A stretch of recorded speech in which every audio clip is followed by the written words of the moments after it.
ये शुक्रवार की रात की घटना है। मैंने अपने दोस्तों को मैसेज किया और पूछा कि क्या वो मेरे साथ ड्रिंक करना पसंद करेंगे, लेकिन सबने मना कर दिया क्योंकि वो लोग घर पर आराम करना चाहते थे। मैं 24 साल का हूं।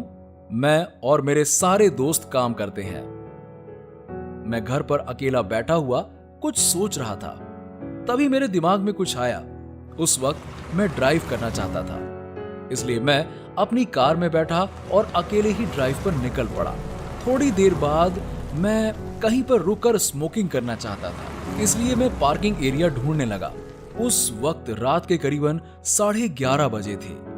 थोड़ी देर बाद सिगरेट पीने के बाद मैं पार्किंग एरिया की तरफ चल पड़ा, जो कि अंधेरे रास्ते से होकर जाता था। तभी मुझे कुछ अजीब सा लगा, जैसे कोई मेरा पीछा कर रहा हो, लेकिन मैं वहां अकेला ही था, इसलिए मैं जल्दी से पार्किंग की ओर बढ़ता रहा। पार्किंग एरिया में भी उस वक्त कोई नहीं था। तभी कोई मेरे पीछे जोर से खांसने लगा।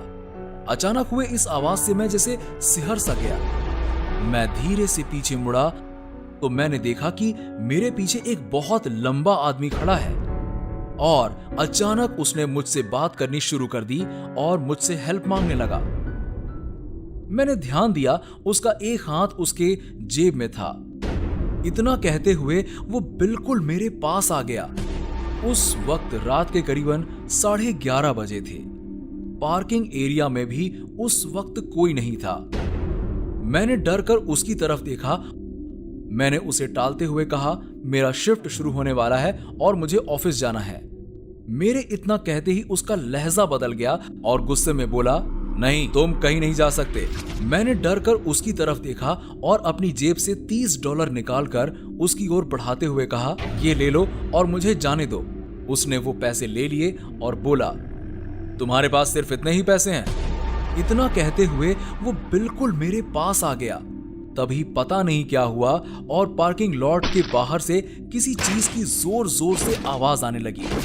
उसने जैसे ही पीछे मुड़कर देखा, मैं वहां से भाग गया।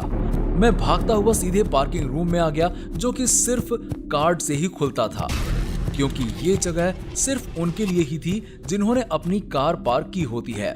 मैं वहां से सीधा लिफ्ट में गया। मैं जल्दी से नीचे आया, अपनी कार ली और वहां से निकल गया। तभी मैंने अपनी कार के मिरर में देखा कि वो आदमी दौड़ता हुआ मेरी तरफ ही आ रहा था, लेकिन वो लेट हो चुका था। मैंने अपनी कार स्टार्ट की और जितनी स्पीड से भगा सकता था भगाने लगा। वहां से मुझे घर आने में ज्यादा वक्त नहीं लगा। उसके बाद मैं अक्सर सोचता हूं कि अगर पार्किंग के बाहर वो जोरों की आवाज नहीं होती तो मेरे साथ क्या हो सकता था।